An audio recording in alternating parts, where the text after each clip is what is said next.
नमस्कार, city news में आप तमाम दर्शकों का स्वागत है। मैं उड़िया गौर। खबरों की ओर बढ़ने से पहले आइए एक नजर डाल लेते हैं आज की सुर्खियों पर। हेडलाइन के प्रायोजक हैं आवासीय उज्जवल विद्यापीठ। बच्चों के भविष्य के लिए एक कदम हमारे साथ बढ़ें।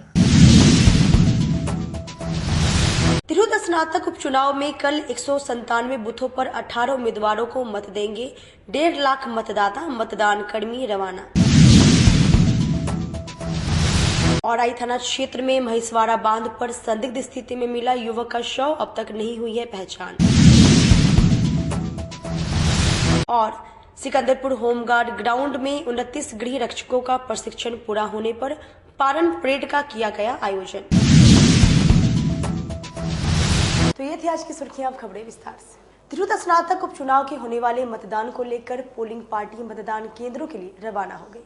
बिहार विधान परिषद के तिरहुत स्नातक उपचुनाव के लिए 5 दिसंबर को मतदान होना है।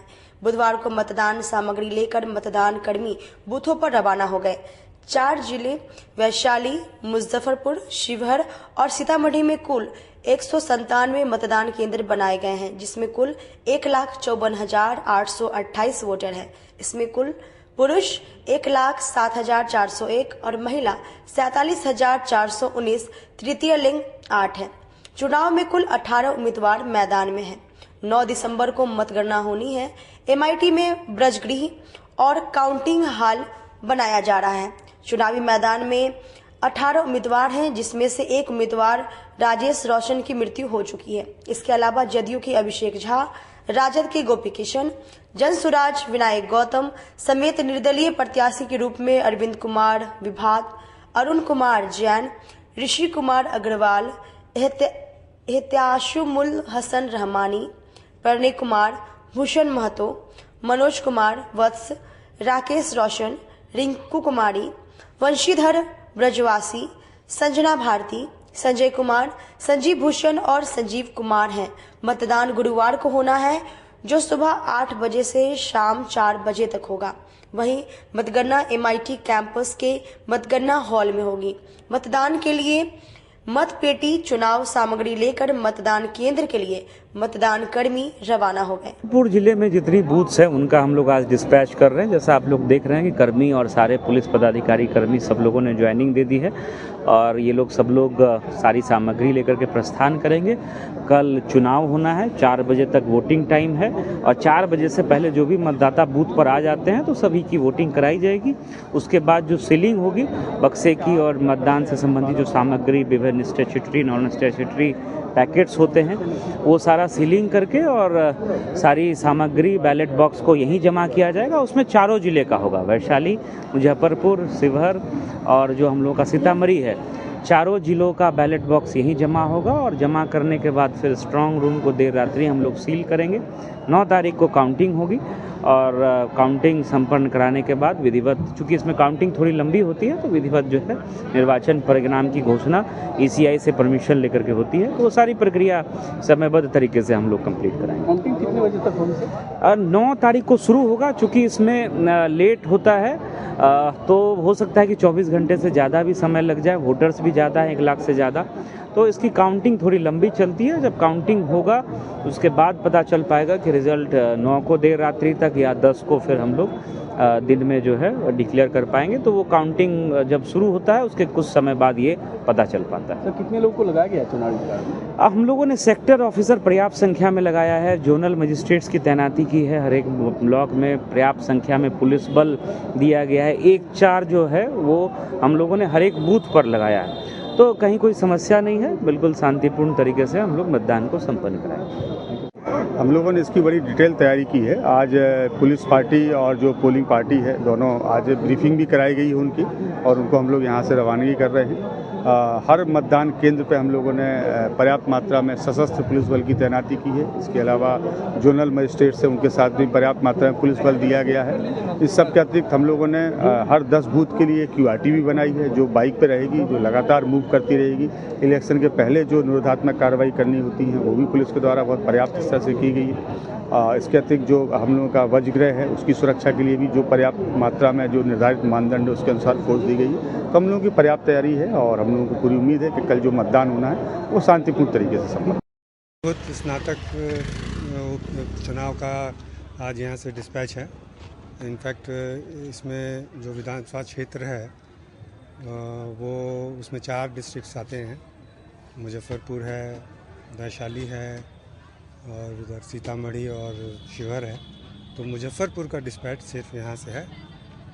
और उसके बाद जब पोल कल हो जाएगा, कल पोल डे है, पोल होने के बाद बाकी सारे डिस्ट्रिक्ट्स के भी बॉक्सेस, बैलेट बॉक्स यहीं आएंगे क्योंकि काउंटिंग यहीं पर होनी है। स्ट्रॉन्ग रूम यहीं MIT में जो एडमिनिस्ट्रेटिव बिल्डिंग है उसी में स्ट्रॉन्ग रूम बना। कितने मतदान केंद्र पूरे क्षेत्र में तो 197 मतदान केंद्र हैं, लेकिन अपने मुजफ्फरपुर में 86 मतदान केंद्र। औराई थाना क्षेत्र के महेशवाड़ा गांव में अज्ञात व्यक्ति का शव मिलने से पूरे इलाके में हड़कंप मचा। मुजफ्फरपुर में संदिग्ध स्थिति में एक 25 वर्षीय युवक का शव मिला, जिसके बाद इलाके में कई तरह के चर्चाओं का बाजार गर्म है। हालांकि अभी मृत व्यक्ति की पहचान नहीं हो पाई है। शव मिलने की सूचना पर पुलिस मौके पर पहुंच मामले की जांच में जुट गई है।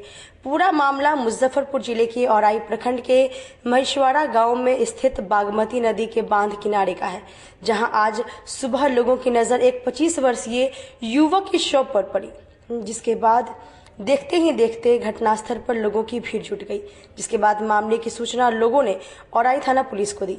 मामले की सूचना मिलते ही बेदौल ओपी प्रभारी मनोज कुमार मौके पर पहुंच मामले की जांच में जुट गए हैं। मामले की गंभीरता को देखते हुए औराई के प्रशिक्षु DSP सह थाना प्रभारी अभिजीत अलकेश भी मौके पर पहुंचे और मामले की जांच की। प्रथम दृष्टि मामला सामने आया है कि युवक की गला दबाकर हत्या की गई है, क्योंकि बरामद शव के गले में निशान पुलिस जांच में पाया गया। हालांकि शव की शिनाख्त नहीं होने के कारण पुलिस को अभी तक हत्या के कोई ठोस कारण का पता नहीं चल पाया है। वहीं फिलहाल पुलिस मामले की जांच के बाद शव को अपने कब्जे में लेते हुए पोस्टमार्टम के लिए SKMCH भेज दिया है। वहीं पूरे मामले को लेकर औराई के प्रशिक्षु DSP सह थाना प्रभारी अभिजीत अलकेश ने बताया कि संदिग्ध परिस्थिति में एक युवक का शव बरामद किया गया है। पुलिस सभी बिंदुओं पर जांच कर आगे की कार्रवाई में जुटी है। फिलहाल शव की शिनाख्त नहीं हो पाई है। औराई थाना क्षेत्र में आज सुबह लगभग 8 बजे सूचना मिली कि एक अज्ञात व्यक्ति का शव महेशवाड़ा गांव में बागमती बांध परियोजना सड़क पे पड़ा हुआ है। सूचना पे कार्रवाई करते हुए, जांच करते हुए हम लोग आए और सबकी शिनाख्त की कोशिश की जा रही है। जो व्यक्ति है उसकी उम्र लगभग 20 से 22 वर्ष की है और प्रथम दृष्टया मामला लगता है कि गला दबाकर हत्या की गई है। प्रेम प्रसंग की सर बात कही जा रही है। अभी अनुसंधान का विषय है, हमारी जानकारी में अभी तक ऐसी कोई बात नहीं है। सबकी पहचान हो पाई है कि नहीं? सबकी पहचान अभी तक नहीं हो पाई। खुदीराम बोस खेल मैदान में चतुर्भुज राम मेमोरियल फुटबॉल टूर्नामेंट का शुभारंभ किया गया। अखिल भारतीय चतुर्भुज कप के उद्घाटन मुकाबले में सेल बोकारो की टीम ने शानदार आगाज करते हुए लखीमपुर खीरी उत्तर प्रदेश की टीम को 2 के मुकाबले 5 गोल से पराजित कर सेमीफाइनल में स्थान पक्का कर दिया।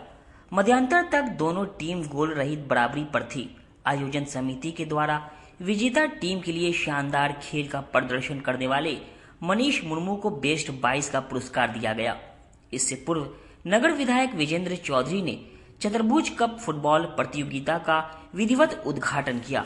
उन्होंने चतुर्भुज राम की प्रतिमा पर माल्यार्पण की और दोनों टीमों के खिलाड़ियों से परिचय प्राप्त कर मैच का शुभारंभ किया।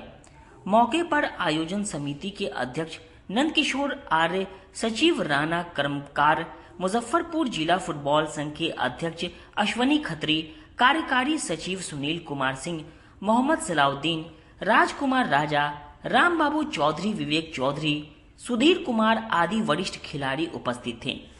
शहीद खुदीराम बोस मैदान में खेले गए मैच में दोनों टीमों ने शानदार खेल का परिचय दिया। बोकारो टीम के लिए मैच के 43 मिनट में हाफ से खेल रहे मनीष मुर्मू ने गोल कर टीम को बढ़त दिला दी। 6 मिनट बाद ही लखीमपुर खीरी के गोली की गलती के कारण टीम को आत्मघाती गोल का सामना करना पड़ा। इस तरह बोकारो को 2 गोल की बढ़त हासिल हो गई। जवाबी हमले में मैच के 62 मिनट में लखीमपुर खीरी के स्ट्राइकर भुवन चौधरी ने गोल कर स्कोर को 1-2 किया। हालांकि 3 मिनट बाद ही बोकारो टीम के स्ट्राइकर कृष्णा हेब्रम ने मध्य क्षेत्र से मिले गेंद को गोल पोस्ट में उलझाकर स्कोर को 3-1 कर दिया। पुनः मैच के 74 मिनट में बोकारो के स्ट्राइकर कृष्णा हिरबम ने व्यक्तिगत दूसरा और टीम के लिए चौथा गोल कर दिया। बिछड़ने के बाद फिर से हमलावर हुई लखीमपुर खीरी के भुवन ने एक बार फिर दाएं छोर से गेंद को संभाला और बोकारो टीम के गोली को छकाते हुए गेंद को पोस्ट में उलझाया। स्कोर 2-4 हुआ ही था कि 28वें मिनट में राहुल हिरबम ने बाई छोर से लखीमपुर खीरी के डी एरिया में मिले गेंद को गोल पोस्ट में उलझाकर स्कोर को 5-2 कर दिया। इसी स्कोर पर मैच की समाप्ति हुई। मैच के रेफरी मोहम्मद सलाम, अरुण हंसदा, मोहम्मद करार और इरशाद मलिक थे। भारतीय चतुर्भुज कप फुटबॉल टूर्नामेंट का आज उद्घाटन हुआ और इस बार हमारे इस टूर्नामेंट में 4 राज्यों की टीम आ रही है। 4 राज्यों नहीं बल्कि हम कहेंगे 3 राज्यों, एक देश के बाहर का। 3 राज्य जैसे एक बिहार का मुजफ्फरपुर एकादश, दूसरा Uttar Pradesh young club Lakhimpur young boys Lakhimpur Kheri और तीसरा है सेल बोकारो झारखंड, चौथा है बीरगंज यूथ एकेडमी ये नेपाल। ये 4 टीमों को लेकर हम लीग बेसिस पे यहाँ पे 32वां ऑल इंडिया चतुर्भुज कप का आयोजन कर रहे हैं। इसमें जो 2 टीमें अंक तालिका में सबसे ऊपर रहेगी उन्हीं दोनों को फाइनल में खेलने का मौका मिलेगा। यानी हर टीम को 3-3 मैच खेलने का मौका दिया जाएगा। आज जो उद्घाटन मैच खेली बोकारो स्टील तथा लखीमपुर खेरी के बीच। जिले के सिविल कोर्ट परिसर के वकालत खाना में डॉक्टर राजेंद्र प्रसाद जयंती समारोह सह अधिवक्ता सम्मान समारोह का आयोजन किया गया। जिले के सिविल कोर्ट परिसर के वकालत खाना में डॉक्टर राजेंद्र प्रसाद जयंती समारोह सह अधिवक्ता दिवस सह वरीय अधिवक्ता सम्मान समारोह का आयोजन किया गया। कार्यक्रम में सबसे पहले डॉक्टर राजेंद्र प्रसाद की प्रतिमा पर अधिवक्ताओं ने पुष्प अर्पित कर साथ ही अधिवक्ताओं का सम्मान शॉल उठाकर किया। मौके पर पूर्व संयुक्त सचिव सुशील कुमार सिंह ने बताया कि देश के पहले राष्ट्रपति के रूप में देश की सेवा करने वाले डॉक्टर राजेंद्र प्रसाद की जयंती हम लोग मना रहे हैं। सालों की गुलामी और आजादी की लड़ाई के बाद हमें जो राष्ट्र मिला उसकी कमान का एक सिरा पीएम पंडित जवाहरलाल नेहरू तो दूसरा सिरा राजेंद्र प्रसाद के पास था। उन्होंने 9 स्वतंत्र राष्ट्र को आकार देने में महत्वपूर्ण भूमिका निभाई। वे भारतीय स्वतंत्रता संग्राम के एक प्रमुख नेता थे और उन्हें सार्वजनिक सेवा के प्रति समर्पित के लिए जाना जाता था। वही डॉक्टर राजेंद्र प्रसाद की कल जयंती थी 3 दिसंबर को। उनके जयंती के अवसर पर हम लोगों को अधिवक्ता दिवस का कार्यक्रम था, जो यहाँ पर जुडिशियरी के एक विशेष कार्यक्रम जो था उसके कारण टल गया था, और जो आज हम लोग कराया जा रहा है हम लोग के द्वारा। आज हम लोगों ने उस अधिवक्ता दिवस के अवसर पर 10 वरीय अधिवक्ताओं को सम्मानित करने का कार्यक्रम हम लोग द्वारा किया जा रहा है, जिसमें जो है उनको शॉल वस्त्र और जो है एक छड़ी और जो है स्वागत उनका किया जा रहा है। इस सबसे लकड़ी ढाई के अर्धनारीश्वर रघुनेश्वर महादेव मंदिर में 3 दिवसीय सियाराम विवाह महोत्सव का आयोजन किया जाएगा। साहू पोखर सेवा दल व मोहल्ले के लोगों ने लकड़ी ढाई के अर्धनारीश्वर रघुनेश्वर महादेव मंदिर में बैठक कर 3 दिवसीय सियाराम विवाह महोत्सव का निर्णय लिया, जिसमें 4 दिसंबर को महारुद्राभिषेक, 5 को मरवा मटकोर व 6 दिसंबर को सियाराम विवाह उत्सव व विवाह कीर्तन का आयोजन करने पर सहमति बनी। बैठक में मुख्य रूप से बाबा गरीबनाथ मंदिर के सेवईत व साहू पोखर सेवा दल के मुख्य संरक्षक महंत अभिषेक पाठक, संरक्षक सम्राट, अध्यक्ष गोलू सिंह, उपाध्यक्ष राघव ठाकुर, संरक्षक ऋषु आकाश महाराज, श्रवण अवनीश, रोहित पटेल, बमम शाही, श्रवण, मुन्ना मिश्रा व संजय रजक मौजूद थे। साहू पोखर सेवा दल की बैठक हुई है श्री श्री अर्धनारीश्वर महादेव मंदिर लकड़ी ढाई में। बैठक का उद्देश्य यह था कि आगे 3 दिन तक श्री सियाराम विवाह महोत्सव होना है, उसी कार्यक्रम को लेकर ये बैठक की गई है। कल 4 दिसंबर को महारुद्राभिषेक है, परसों 5 तारीख को मरवा मटकोर और सत्यनारायण भगवान का पूजन है और 6 तारीख को ऐतिहासिक सियाराम विवाहोत्सव महोत्सव है। वक्त तो चला छोटी सी ब्रेक कर लेते हैं, छोटा सा ब्रेक। तब तक आप बने रहिए हमारे साथ, देखते रहिए सिटी न्यूज मुजफ्फरपुर। अपने सपनों की आशिया को दे एक नई पहचान माँ भवानी डेकोर प्राइवेट लिमिटेड के साथ, जो है ऑथराइज्ड डिस्ट्रीब्यूटर ऑफ कजारिया। देश की मिट्टी से बनी टाइल से देश को बनाते हैं, और जहां मिलती है सभी प्रकार के Indian and imported granite, marble, sanitary एवं कोटा स्टोन का अनोखा एवं आकर्षक संग्रह। माँ भवानी डेकोर प्राइवेट लिमिटेड मतलब a complete floor solutions. New 0 mile Dadar road Muzaffarpur. Call 9934753111। Muzaffarpur जिले की शान बन चुकी बाबा लाठी अब लोगों की जरूरत बन चुकी है। अत्याधुनिक रेंज और भरोसे को समेटे हुए लोगों के लिए नई नई डिजाइनर लाठी बाजार में उतारते रहते हैं। ऐश्वर्या राय बच्चन, सचिन तेंदुलकर की पत्नी से लेकर न जाने कितने सारी नामी हस्तियां इस लाठी के दीवाने हो चुके हैं। लोगों के साथ ने ही बाबा लाठी की पहचान देश से लेकर विदेश तक बनाई है। ऐसा साथ बनाए रखने के लिए आप लोगों का तहे दिल से धन्यवाद।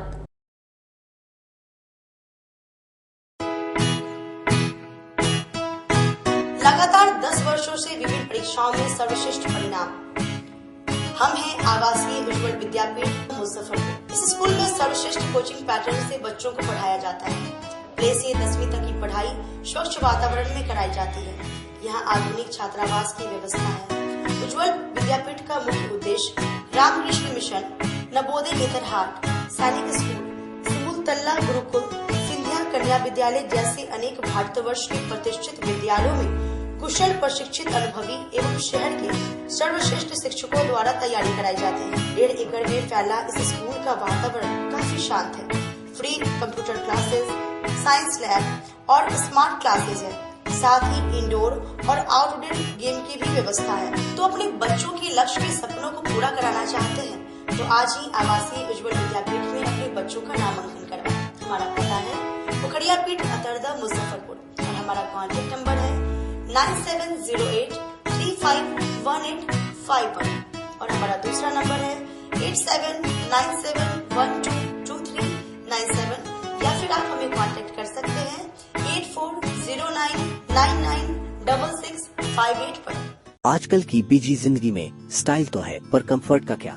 आपके इसी स्टाइल और कंफर्ट को बेहतर बनाने के लिए नीलकमल लेकर आए हैं first exclusive factory outlet showroom in Mithanpura Muzaffarpur, जहां home furniture, office furniture, mattress and wedding special पे up to 50% off with EMI facility. Style भी कंफर्ट भी। उत्तर बिहार का पहला नीलकमल का एक्सक्लूसिव शोरूम आपका स्वागत करता है। एक बार सेवा करो। ब्रेक के बाद एक बार फिर से आप सभी का स्वागत है। ये बढ़ते अगली खबरों की ओर। गृह रक्षा वाहिनी प्रशिक्षण मैदान में प्रशिक्षित जवानों का पारण परेड कराया गया। गृह रक्षा वाहिनी होमगार्ड के क्षेत्रीय प्रशिक्षण केंद्र सिकंदरपुर में विगत 63 दिन से प्रशिक्षण कर रहे प्रशिक्षु होमगार्ड के जवानों का पारण परेड का आयोजन शुक्रवार को हुआ।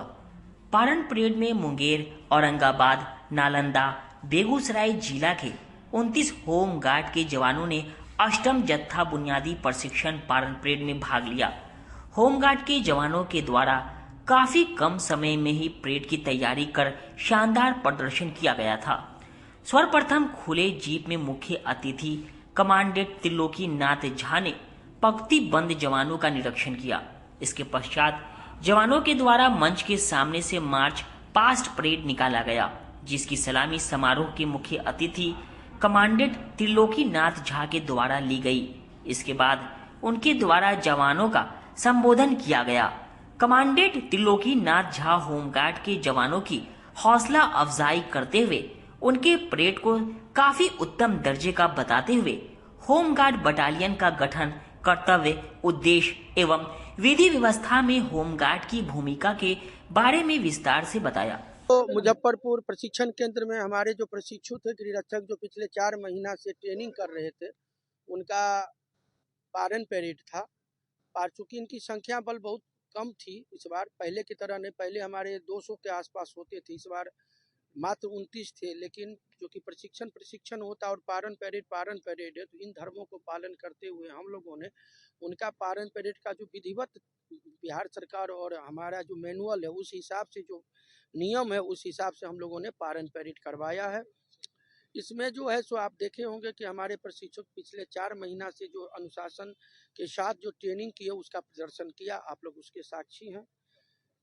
इन प्रशिक्षण के अंतर्गत इनको विभिन्न प्रकार की विधि व्यवस्थाओं के अंतर्गत जो चैलेंज आती है वो, उसके साथ साथ बहुत सारे व्यवहारिक प्रशिक्षण और विभिन्न शस्त्रों का, आज केवल हम 303 पे नहीं अब रुके हुए हैं, हमारे पास SLR, इंसास, छोटी विपंस, सारे का ट्रेनिंग हम लोग दिलाते हैं इनको सारे। इनरविल क्लब ऑफ लिच्छवी द्वारा जरूरतमंद लोगों के बीच साइकिल का वितरण किया गया। आज एक निर्धन धोबी जो काफी लाचार था, जिसका एक बच्चा अभी से कुछ समय पहले जो 28 साल का था साहू पोखर में डूब गया, और दूसरा बच्चा जो 22 साल का था 4 महीने के बाद वो भी साहू पोखर में डूब गया। उसे अपनी रोजी रोटी कमाने में काफ़ी तकलीफ हो रही थी, आने जाने में परेशानी थी। इसको देखते हुए इनरविल लिच्छवी ने इस व्यक्ति को एक साइकिल देकर मदद की, उसके आने जाने की समस्या का समाधान किया। इनरविल लिच्छवी समय समय पर यहाँ सब काम करते रहती है। इस अवसर पर उपस्थित डॉक्टर मीरा चौधरी, प्रेरणा नाथ, मृदुला रानी, मीरा श्रीवास्तव, रीता प्रासर, पिंकी इत्यादि मौजूद रहे। वो भी हैं जिनके 2 बच्चे एकदम हाल ही फिलहाल में साहू पोखर में डूब गए हैं, तो उनकी रोजी रोटी में थोड़ी परेशानी हो रही थी कि कैसे आएँ, कैसे वो कपड़ा को धोएं। पहले इनके बच्चे करते थे, अब इनको ये परेशानी आ पड़ी है, तो इन्होंने बोला कि एक साइकिल मिलता तो बस। इनरविल लिच्छवी का तो एक यही उद्देश्य है कि लोगों का सेवा करो, तो हम लोगों ने मिलकर एक साइकिल इनको दिया ताकि इनके काम में इनको सहायता। रामबाग चौक पर बाइक बिल्डर के एक्सक्लूसिव शोरूम का भव्य शुभारंभ किया गया। अगर आप खरीदना चाहते हैं बाइक और पैसे कम पड़ रहे हैं तो चले आइए रामबाग चौक स्थित बाइक बिल्डर शोरूम में, जहां आपको मिलेंगे हर कंपनी के सेकंड हैंड बाइक, वो भी उचित कीमत। शॉप का उद्घाटन इकबाल कुरैशी ने फीता काट कर किया और अपनी शुभकामनाएं दी। मौके पर शॉप के प्रोप्राइटर गुरु अब्दुल्ला ने बताया कि हमारे यहाँ सभी कंपनी के सेकंड हैंड बाइक बेहतरीन कंडीशन में उपलब्ध है, जैसे TVS, hero, Honda, Bajaj, KTM आदि कंपनी की सभी गाड़ियां उपलब्ध है। साथ ही हमारे यहाँ फाइनेंस की भी पूरी सुविधा उपलब्ध है। ग्राहक हमारे यहाँ से मात्र 20,000 में बाइक ले जा सकते हैं। उद्घाटन के मौके पर फ्लैट 5,000 की छूट दी जा रही है। बाइक बिल्डर का शोरूम मतलब कि ये हम खोले हैं सेकंड हैंड बाइक के लिए। आप अपनी पुरानी गाड़ी बेच भी सकते हैं हमारे यहाँ और खरीद भी सकते हैं हमसे, और सर्विस भी हमारे यहाँ अवेलेबल है। हम लोग सर्विस भी करवा देते हैं, और मान ली कोई गाड़ी आप खरीदे हमसे और उसमें अगर कोई प्रॉब्लम आ गया तो वो हम लोग बनवा भी देते हैं। सर्विस हम लोग मिस्त्री रखे हुए हैं, और स्पेयर पार्ट्स भी अगर अभी हम लोग अवेलेबल करा देते हैं। जो पार्ट आपको नहीं मिल रहा है वो भी अवेलेबल है। और सेकंड हैंड गाड़ी हम लोग कम से कम में मतलब कि 20-25 हज़ार में भी हम लोग अवेलेबल करवाए हैं। किस कंपनी का बाइक है? TVS का अपाची वगैरह हो जाएगा, और TVS KTM है, बजाज है, हीरो है, होंडा है, यामाहा है, सारी गाड़ियां अवेलेबल है। जो भी गाड़ियां अगर कंपनी मिली सबका सेकंड हैंड गाड़ी हम लोग के पास अवेलेबल है। स्कूटी का क्रेज काफी है, तो स्कूटी भी मिल जाएगा? हाँ, स्कूटी भी सारे कंपनी में अवेलेबल है हमारे पास। बिल्कुल एकदम परफेक्ट करके ही देंगे। अगर उसको मान ली कुछ प्रॉब्लम उसमें होता है, उसको हम लोग ओके करके एकदम चकाचक करके कोई न्यू पार्ट्स लगा के हम लोग बेचते हैं उसको। फाइनेंस की भी सुविधा उपलब्ध? हाँ, फाइनेंस भी अवेलेबल है। मान ली 50-60 की गाड़ी है, कोई 50,000, 60,000, 1 लाख की गाड़ी है, तो उसका 30% आप दीजिएगा, हम आपका उसका फाइनेंस भी करवा देंगे। बात की जाए तो हर जगह जो है रीसेल बाइक जो है बहुत अधिक कीमतों पर दी जा रही है, तो यहाँ कितने से शुरुआती हुई? यहाँ हम 20-25 में भी अवेलेबल करा देंगे आपको। 20-25 में कैश मतलब की, और अगर लोन में अगर लेना है तो अगर 60-70 का गाड़ी है तो आप भी 20,000 दीजिए, ले जाइए। अगर आना चाहते हैं लोग तो कहाँ, किस लोकेशन पे कैसे आ सकते हैं? रामबाग चौक पे, रामबाग चौक मुजफ्फरपुर, यहीं पे आना है। इधर का विस्तान है और यहाँ काली मंदिर है, इसी के बीच में मेरा शॉप है। ओपनिंग के मौके पर क्या कुछ छूट मिलेगा शहरवासियों को? ये फ्लैट 5,000 रुपीज का डिस्काउंट आपको मिल जाएगा, और हमारे यहाँ ट्रांसफर, इंश्योरेंस सब हम लोग करा देते हैं। कुछ पैसे उसमें इंक्लूड होते हैं, किसी में उसी के साथ ही कर देते हैं, लेकिन करवा देते हैं काम। हमारा पूरा ओके काम आपके नाम पे हम लोग कर देंगे। हमारा तरफ से दिल से शुभकामना।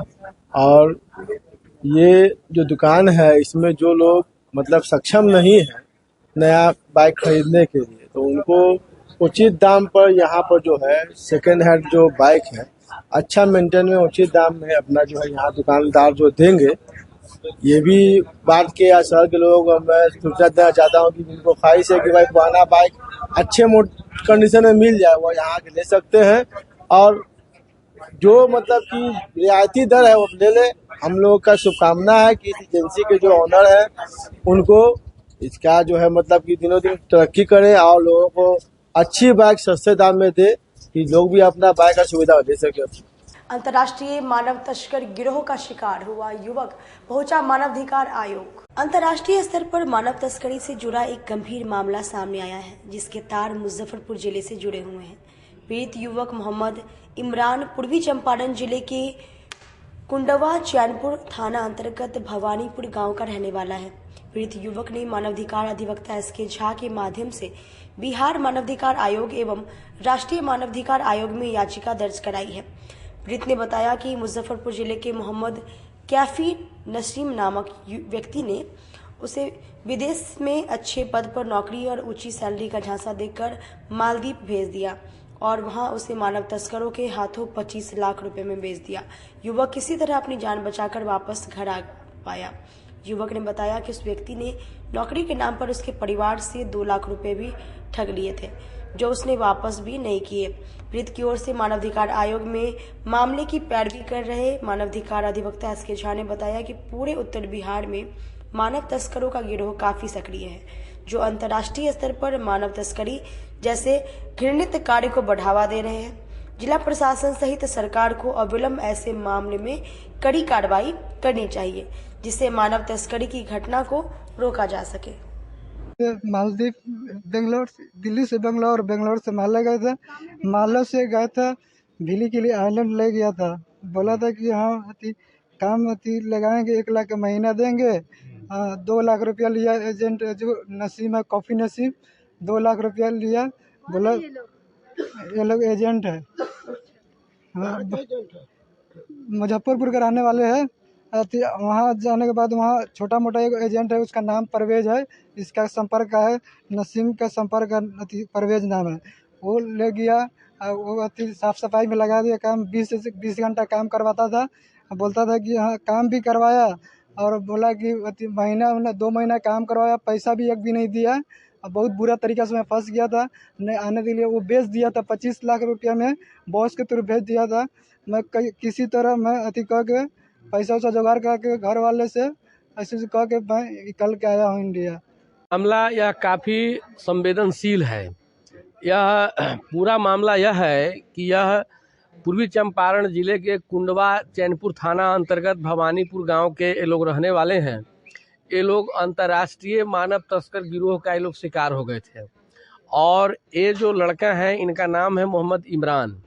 इनके घर पर एक मुजफ्फरपुर का कोई व्यक्ति है कैफ नसीम, वह कैफी नसीम है जो मुजफ्फरपुर के रहने वाले हैं। वे इन लोगों के घर पर पहुँचे और अपने आप को एक सर्वेयर बताया कि हम जो है सो बेरोजगारों का हम सर्वे कर रहे हैं और जो लोग यहाँ पर बेरोजगार हैं उनको हम विदेश में नौकरी लगाएंगे। उनके बातों में जो है सो ये दोनों फादर और बेटा जो है दोनों आदमी आ गए। ये लोग अब 20% ब्याज लेकर के गांव में ये लोग 2 लाख रुपया कर्ज लेकर के मोहम्मद कैफी नसीम को 2 लाख रुपया दिया। कैफी नसीम ने इन लोगों को बोला कि हम मालदीव में सुपरवाइजर का नौकरी आपको देंगे, 1 लाख रुपया प्रति माह। गरीब आदमी सब है, झांसे में आ गए। अब यहाँ से देखिए कैसे रैकेट काम करता है। मुजफ्फरपुर में हेल्थ प्लस डायग्नोस्टिक सेंटर इमली चट्टी में इस लड़का का मेडिकल होता है। उसके बाद में इस लड़के को यहाँ से दिल्ली भेजा गया, दिल्ली से बंगलोर भेजा गया, फिर बंगलोर से इसको मालदीव भेजा गया। मालदीव में उसका जो वहाँ पर आदमी था वह आदमी इसको लेकर के चला गया किसी सुनसान जगह पर और वहाँ पर इससे 20 घंटा झाड़ू पोछा लगवाता था। जब इसने सारी जानकारी लोगों को दिया तब वहाँ पर बताया गया इसको कि नहीं, तुमको तो कैफ नसीम 25 लाख में हिंदुस्तान में ही तुमको बेच चुका है, सो अब तुमको आजीवन यहाँ रहना है। यह लड़का किसी तरीके से वहाँ से भाग करके अपना जान बचाया और अपने परिजनों से संपर्क स्थापित किया और वहाँ पर जो इंडियन लोग हैं उन लोगों ने इनको मदद किया। किसी तरह से पैसा अरेंजमेंट होकर फिर घर से जब मालदीव गया तब फिर वहाँ से इंडिया वापस से आए हैं। अभी लोगों को जब जानकारी दिए हैं तो कैफी नसीम बोला कि हम आपको 2 लाख रुपया वापस कर देंगे, आप जो है इसकी शिकायत वगैरह कहीं नहीं कीजिएगा। वह 2 लाख रुपया आज तक वापस भी नहीं किया। अब जिस महाजन से लोग कर्जा भी लिए हुए हैं वो महाजन इन पर अब चढ़े हुआ है कि अपना मकान और जो है सो जो धन संपत्ति है वो सब जो है रजिस्ट्री करो मेरे नाम पर। अब इसको बर्बाद कर दिया। इस मामले को लेकर के हम लोगों ने राष्ट्रीय मानवाधिकार आयोग और बिहार मानवाधिकार आयोग को में हमने 2 अलग अलग याचिका दाखिल किया है कि मुजफ्फरपुर ही नहीं पूरे उत्तर बिहार में अंतर्राष्ट्रीय मानव तस्कर गिरोह कार्य कर रहा है, जो हिंदुस्तान से नवयुवकों को उठा करके उसको विदेश भेज रहा है। आज के लिए बस इतना ही, फिर मिलेंगे शहर की तमाम खबरों के साथ। तब तक आप मुझे और मेरी पूरी टीम को दीजिए इजाजत। नमस्कार।